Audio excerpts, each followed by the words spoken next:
So Mark is running Advanced Viticulture these days. It's his own company for viticulture consulting.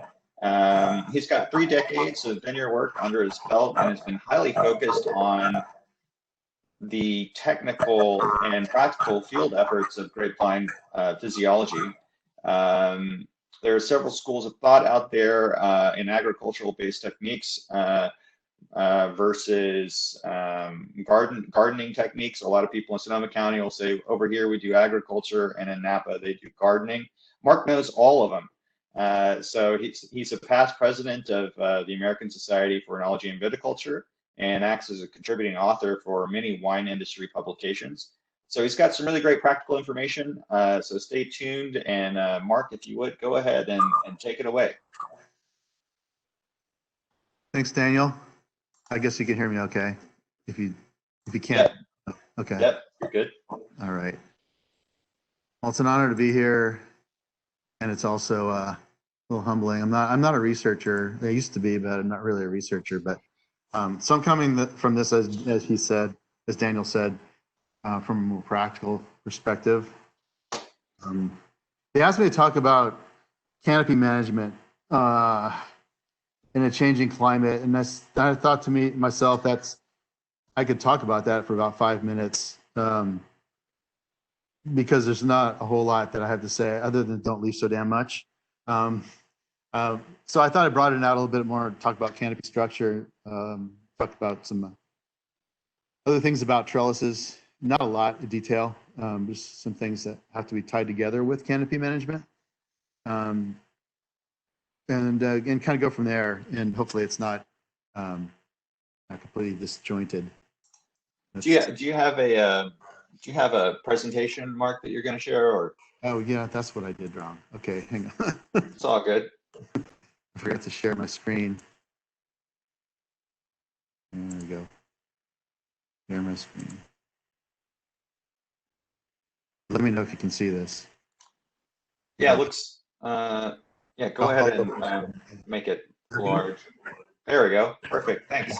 Okay. Sure. Sorry about that. I don't do that many of these. Now I am more lately, but anyway, we're all kind of new to this.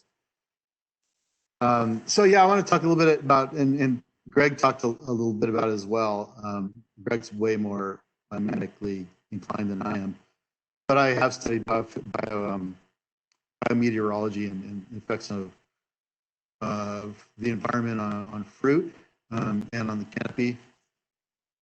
And I think it's kind of goes without saying that what we're really looking at is a temperature increase that Greg was talking about. I think is important, especially with the inland locations. I think we don't feel it here as much on the coastal regions, especially Sonoma County, where we're really close to the coast and we really have a lot of Pacific influence. And I think even Greg's diagram was showing that the temperature excursions or the changes in temperature, the increases are a little less severe here on the coast, west coast of the United States than in some other places of the world. And so I think temperature rise is important, but I think it's really my second point is more important. It's the variability of temperatures. And I think that's going to be, currently has always been a problem, but it's going to be increasingly a problematic and more dramatic as we move on, as things change, because grapevines simply don't respond well to temperature changes, and they can acclimate to high temperatures, but if there's a lot of changing temperatures, they don't acclimate well. And I've pointed out one in my talk, in a couple slides for now, one specific extreme case of that, but it happens almost I would say every year, but it happens often. Last time it happened was in 2017. It was really dramatic. Right before the fires, about a month before the fires, we had an extreme change in temperature, and I think that's what we're dealing with. Is really this variability is causing problems with our fruit exposure, or the other way around. Fruit exposure is sensitive to temperature extremes, and I believe that's what we're really dealing with when we're talking about canopy trellises, canopy design, and canopy management. So really, the cut to the chase is really about protecting your fruit from direct sunlight in most cases, at least fully direct sunlight during the hottest part of the day.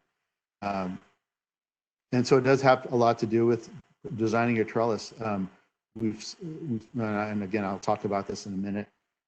We've seen trends in the last 20, 30 years. Back when I was a student of Andy Walker's, going to these very exposed fruit zones. And in the last, I don't know, 10, 15 years, seen us maybe back away from that a little bit, maybe a lot. And I think it's really been a positive thing. And a lot of it's just because we're reacting to some real big disasters. So really designing your trellis, designing your canopy structure, but also rower orientation, especially in the hotter climates, is super important. And again, I'll talk about that. When it comes to canopy management, when we talk about shoe positioning and all that, those don't necessarily have to change in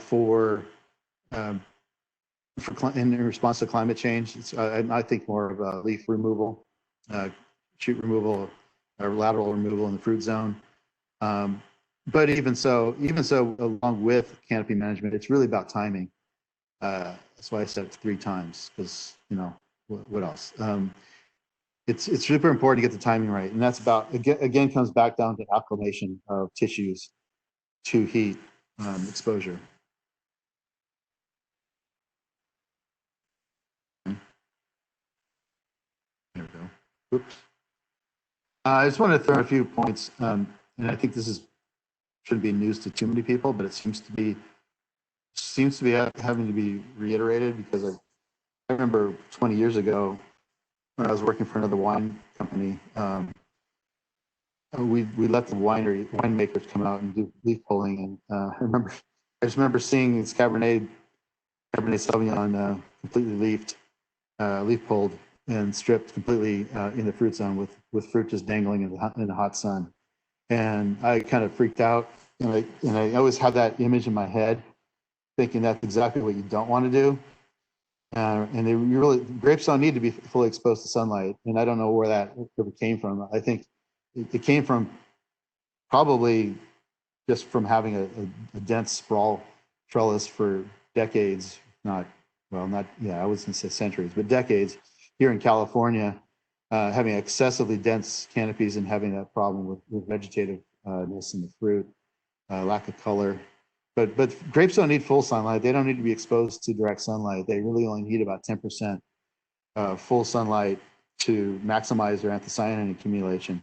And a leaf will absorb about 90% of photosynthetically active radiation and transmit about 10%. So if you have a single leaf layer over a fruit cluster, you're going to get the maximum amount of anthocyanin accumulation. That's not withstanding any sunflex that reach the fruit during parts of the day.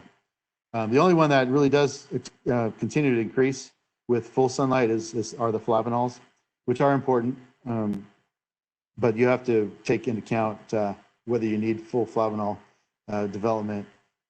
You want some, but you don't need to necessarily maximize it. So balancing the light environment in the canopy of the fruit zone of the canopy is really all about just balancing the light, just getting it right. And it doesn't. And again, I say that you don't need to expose your fruit to direct sunlight. That's really all it is. And so if you can that's all I need to say. But I'll go into a little bit more specifics about how we get there. If I can get my computer to advance the slide. I guess I only have one control here. I'm not sure. I think someone was going to talk about sunburn. I guess I thought so, but I don't know if they are.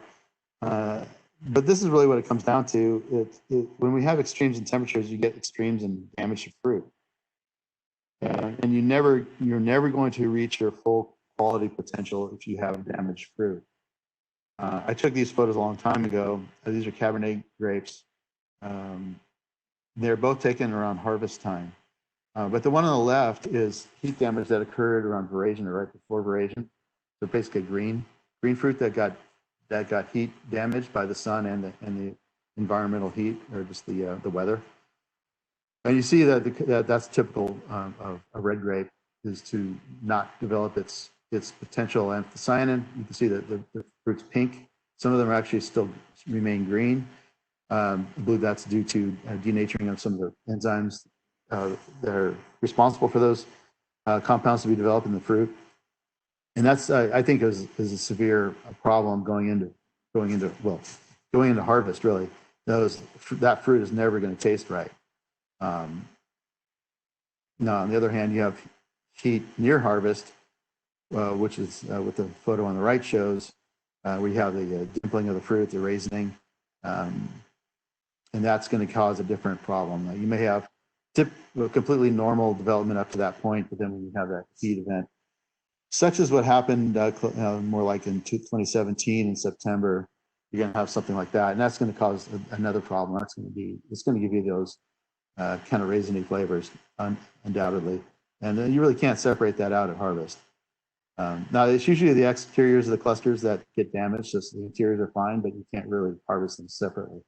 There are some boutique places who might sort those out, but it's actually not very.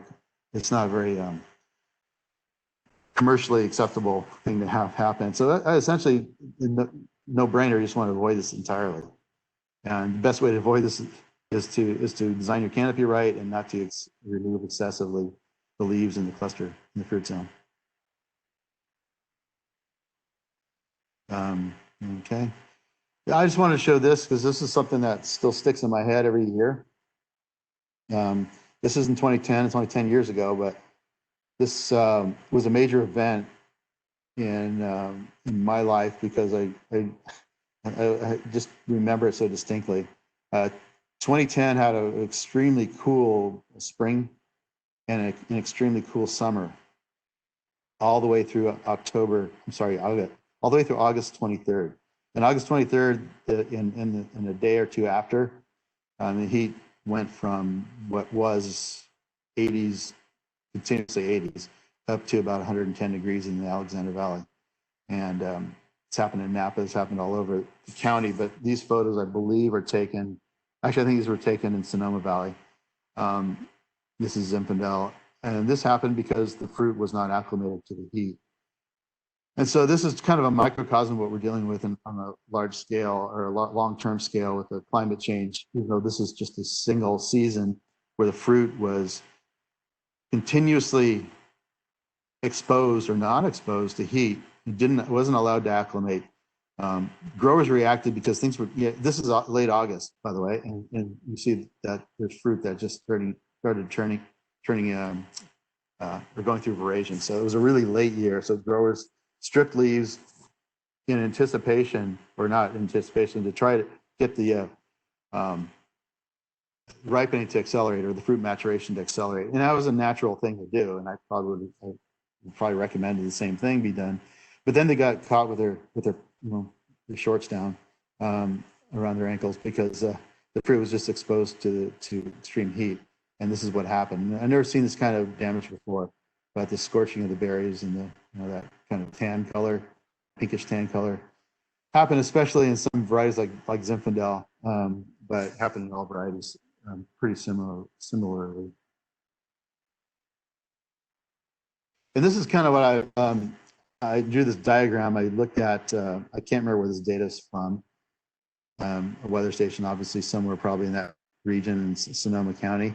And I was looking at accumulated hours with temperatures above 100 degrees Fahrenheit. 100 degrees Fahrenheit is kind of a convenient number, but it's also a number which I will show in the next slide, or discuss in the next slide, about is roughly that temperature threshold where the vine is able to acclimate to these higher temperatures by developing something called heat shock proteins in the cells.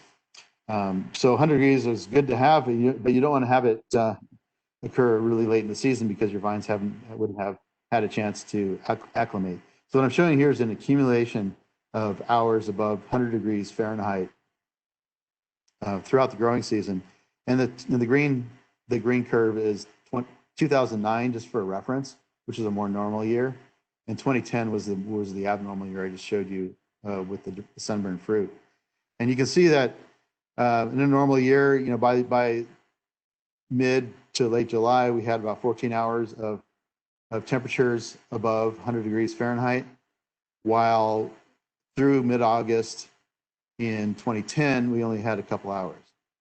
And so that's really just showing to illustrate the difference in the acclimation of fruit from during the early period of its development.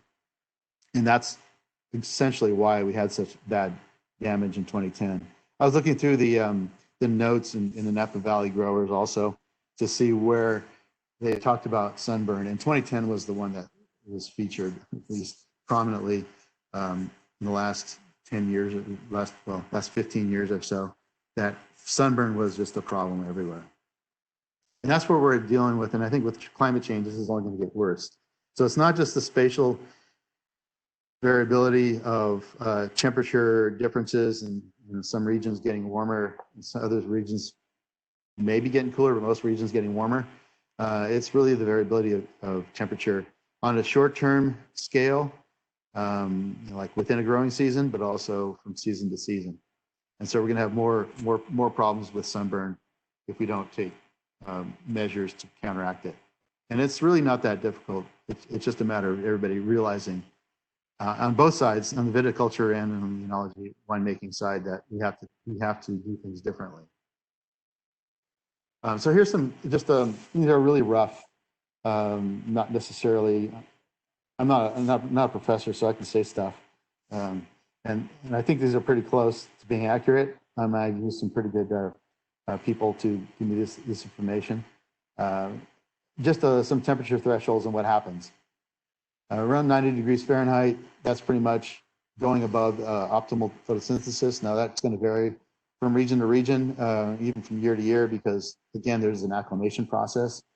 The more a leaf or tissue is acclimated to higher temperatures, well, a leaf specifically in photosynthesis is producing, leaves are producing photosynthesis, so it's possible to have leaf photosynthesis optima below 90 degrees or above 90 degrees, but typically roughly 90 degrees is the temperature at which, above which you're going to have a decline in photosynthesis. Now above 95, the leaf photosynthesis declines further, of course, because you've exceeded its optimum temperature. Usually you don't see a lot of damage to the fruit or leaves, though, other than the fact that you may have declining photosynthesis. You could have water stress. I'm not talking really about water stress here, but you could have water stress because of that high temperature. You're also having a higher evaporator demand and potentially causing more water stress in the vine. But I'm really talking about water stress here. I'm really talking about heat stress. So the 100 degrees, as I mentioned before, is really the temperature at which the heat shock proteins start to be produced in plant tissues. And those are essentially osmolytes or osmotic material that helps prevent desiccation of the tissues and helps prevent tissue damage. So you do want you do want your tissues exposed to temperatures. You don't want it to be exposed for a long period of time. But initially, if you can get some of these 100-degree days in May or at least in June after fruit set, in July, and then when you really get the heat turning on later, then your tissues might be protected. And that's really about what acclimation is about. At least that's one major aspect of acclimation to higher temperatures.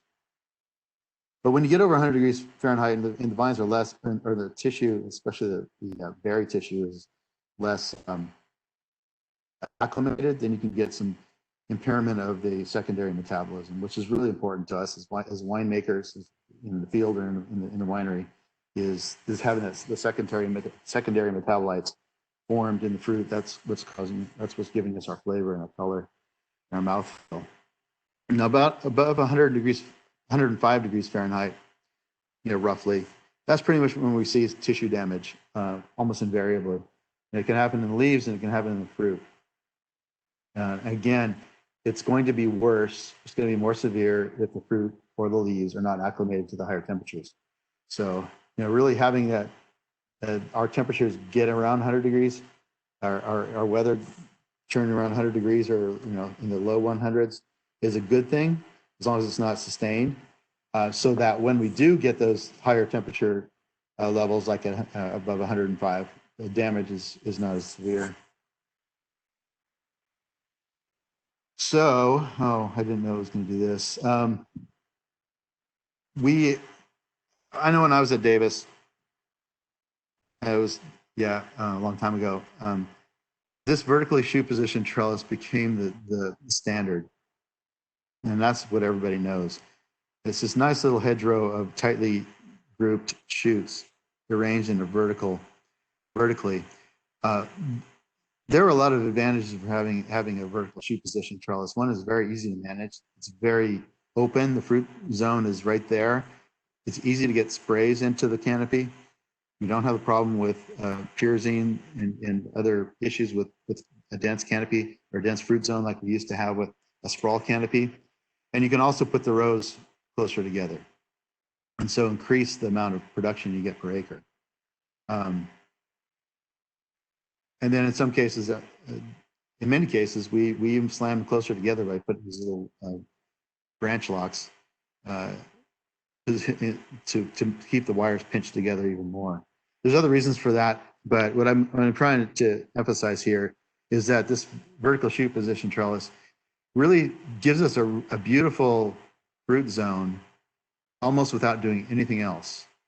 And right here, I'm showing a canopy here with the fruit exposed. That's with a leaf. It's a leaf pulled vertically shoot position trellis. And so, it's really a blessing and a curse at the same time. This VSP trellis, and I think it's not something we're going to see go away anytime soon. It's been great for cool climates. It's been a real big curse for warmer climates. And now with climate change, even the cooler climates are turning into warm climates, if not constantly, but at least occasionally. And I think that's been the problem. And we just need to learn how to manage this kind of canopy. But I don't think we should restrict ourselves to the VSP any longer. And I'm seeing trends away from pure VSP trellises now, at least in the last, 5-6 years. I don't know how long, but so I call this widening the VSP. And I've just shown some photos. I didn't mean these to be one by one. But here's a trellis that I'm tried to take a side view of, or an end view of, where the canopy is nice. It's sort of a VSP, it's sort of vertical, but it's not exactly vertical.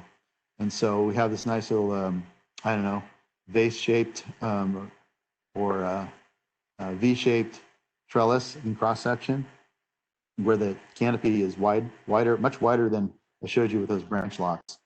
It could be 2 feet across easily. And I think that's a really nice, to me, it's a really nice looking modern trellis right there. Unfortunately, this vineyard is ripped out. It's being replanted right now, but I still like the look of that trellis, or that canopy. And I believe that's the same one. This one here is one in Paso Robles.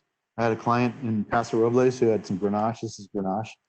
And he was having problems with sunburn. This is it's West Paso, not nearly as extreme as East Paso.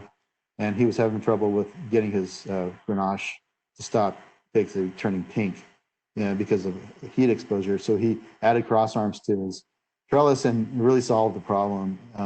Fortunately, it was the proper row orientation to give him protection against the sun at the hottest time of the day. Something I'll talk to you in a minute about. But it really, really helped his issue. See some fruit on the ground there, but that's your standard thinning. He actually ended up with some really beautiful Grenache by changing what used to be a VSP into a wide relaxed, I call it a relaxed VSP trellis. And this is the same thing. I just took these photos the other day. This is a canopy up in Geyserville. It's a Cabernet Sauvignon vineyard. I guess I could say it's a Coppola vineyard. It makes one of their best wines from all their vineyards. Largely, I think, because of the structure of the canopy. On the photo on the left, you can see that the fruits. This is taken around 2:30, 3 o'clock in the afternoon. close to the hottest time of the day. You can see that the fruit is nicely shaded. And on the right, you can see that that's taken down the row where the canopy is like nicely sprawled out without covering the fruit. Now this was intensively leaf pulled. You see there's not really any leaves in the cluster zone, yet we have really good shade over the fruit during the hot part of the day. So it's a really good balance between fruit exposure to indirect sunlight, but also getting avoiding this direct sunlight. And we rarely, if ever, see any sunburn in this vineyard. In fact, in 2017, when we had the late extreme heat in September, we didn't get any sunburn in this vineyard at all. It was really pristine.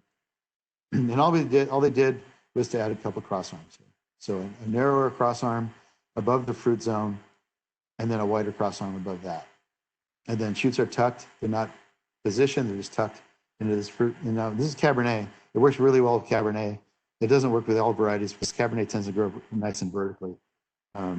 So, everything has its place. I want to show this canopy here because this is a sprawl canopy. Well east of Paso Robles, near the town of Shandon. And I like to show this one because it's a sprawl by any means, by any measure. It's a sprawl. It's a Petite Sirah vineyard, and I'll say the name, it's Shell Creek Vineyard, and their Petite Sirah is sought after by many wineries. I like to show it because this is just the opposite of what we've been trending towards. And looking at it at first glance, it looks like a sloppy vineyard that hasn't really been isn't managed with canopy management. But in this case, and in this variety, which is Petite Sirah, almost direct sunlight will almost always sunburn Petite Sirah, at least part of the cluster. But this canopy here protects it, and it at the same time it allows enough. You can't see it, but there's enough light in there, believe it or not, to ripen Petite Sirah. So everything is a little different. I said that other canopy was perfect for Cabernet Sauvignon. This canopy seems to be perfect for Petite Sirah in the hot part of this valley here. And like I said, it makes really good Petite Sirah wine. I have to say that I shouldn't talk about canopy management without talking about mechanically pruned vineyards, because that's kind of the trend, for better for worse, is the lack of labor and or just expense of farming grapes is going to lead us more to the mechanically pruned vineyards. This is a vineyard, his name I'll leave out, but it's a mechanically pruned vineyard, and you see in this other photo that the fruit clusters tend to be smaller and they tend to be more distributed throughout the canopy, and there's no canopy management here other than, well, really no canopy management other than maybe a skirting of the canopy during the growing season, and the fruit's nicely shaded and protected.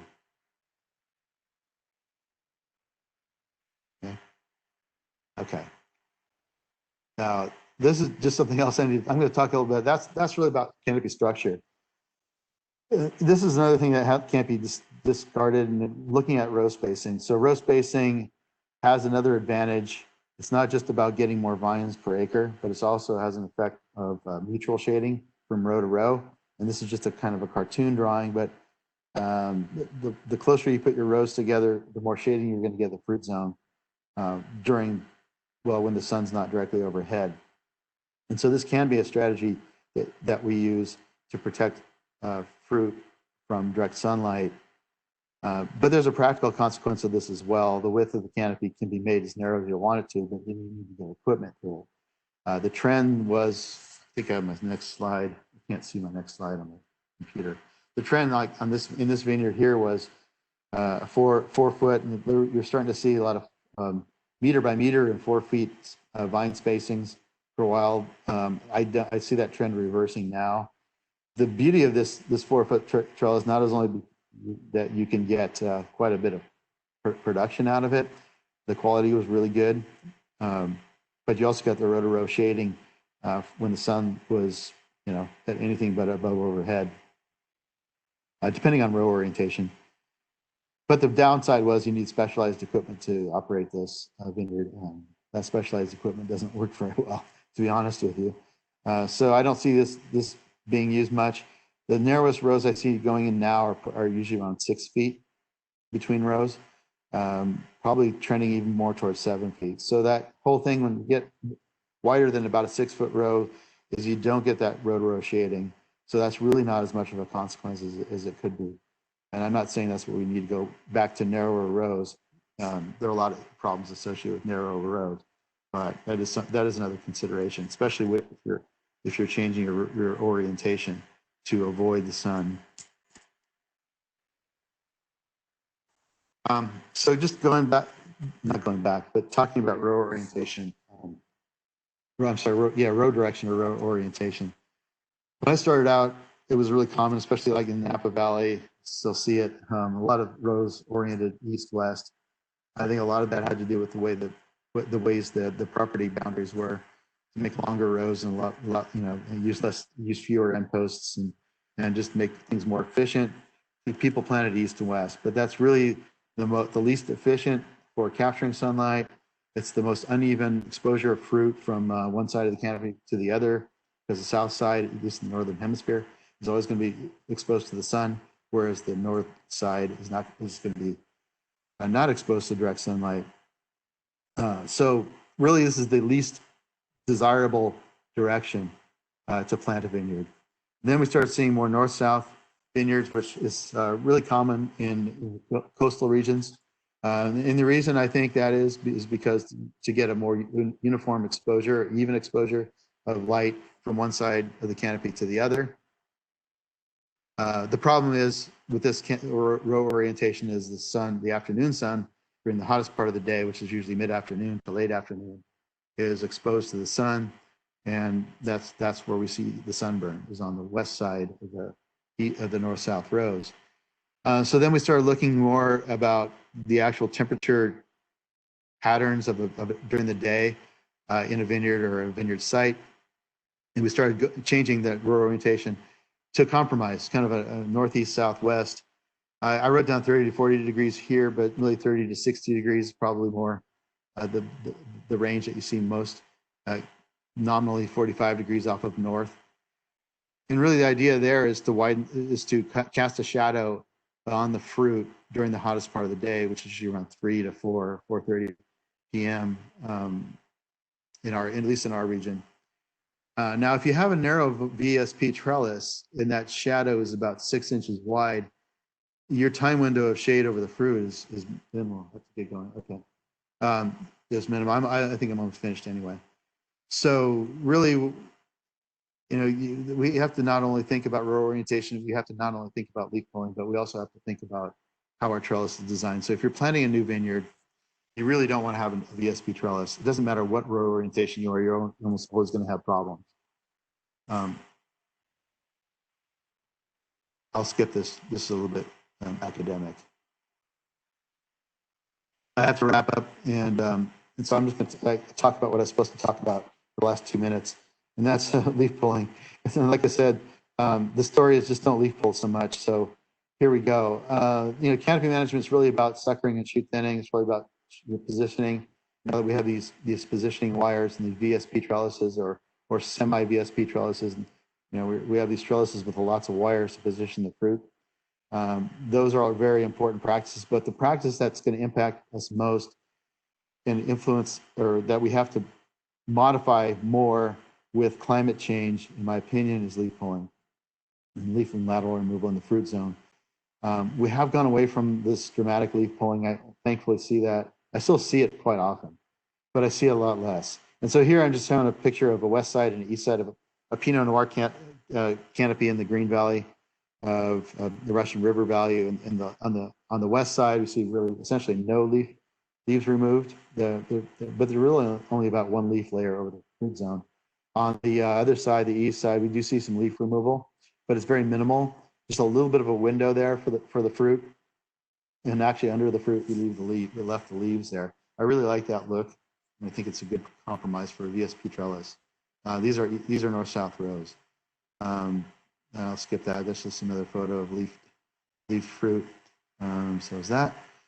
This is the last thing I have to say. There's just a trend away from extreme leaf removal. And what I haven't said yet is that you can have 100 degrees Fahrenheit but your fruit usually, if it's exposed to direct sunlight, could be at least 15 degrees above that ambient temperature. So if you have 105 degrees Fahrenheit, you could easily have fruit that's 120 degrees, at least exposed berries. And so that's really important to know. If you don't appreciate that already, you have to know that that fruit's hot. It's hot if it's exposed to the direct sunlight. So I'm seeing a lot more tunneling, which is removing of the interior leaves instead of the exterior leaves. That's great if you have a canopy that's thicker and fruit zone that's thicker. It's much more expensive to do. It's very hand intensive. You can't do this by machine. And I don't have any good photos of it. It's difficult to photograph, but I'm seeing a lot more of that. So you get the air circulation through the fruit zone without the overexposure. Pulling laterals only, pulling the morning, like I just showed you, the morning side or the east side, and not the west side. Pulling leaves in the heads only for cane prune. We're doing a lot more of that. Just not doing very much leaf pulling at all. Just taking a few leaves out of the head to improve light penetration there without excessive light penetration on the canes or leaves on the canes. And sometimes just no leaf removal at all. And I'm seeing a lot more of that, doing a lot more of that. The VSP itself is perfect. It doesn't need to be leaf pulled really much at all. So that's something to keep in mind. And then the timing. Timing is something I didn't mention. I'll mention that to kind of wrap up.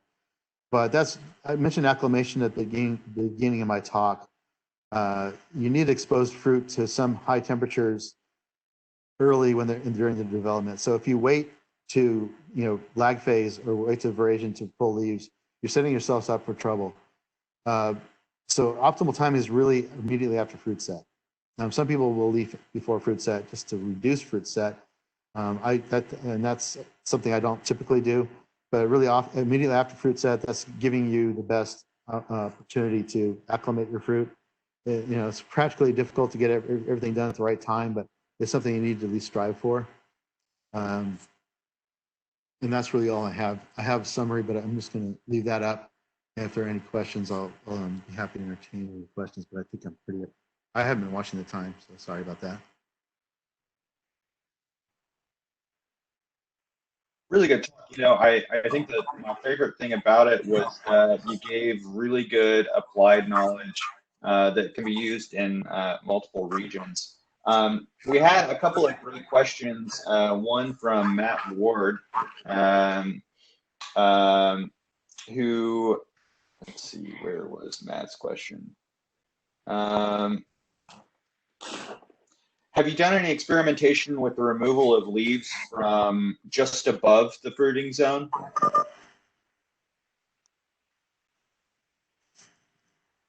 I haven't done experimentations at all on leaf removal, at least not for a long time. So I guess the answer to the question, the easy answer is no. I would say that I don't know the actual reason for doing that. I have seen people do what they call poodling, removing leaves in the middle of the shoot, partially to reduce leaf area, because the younger leaves are going to be more active, but they want to actually reduce sugar accumulation by removing leaves in the middle of the shoot. I could see that potentially in some cases, some trellises maybe being useful, but no, I typically don't worry about that. For me, it's usually a matter of limited leaf removal or just laterals only, or tunneling. That's usually what I'm usually working with. And that's, again, not really an experimentation. That's just a practical making a decision we make in the vineyard at any one given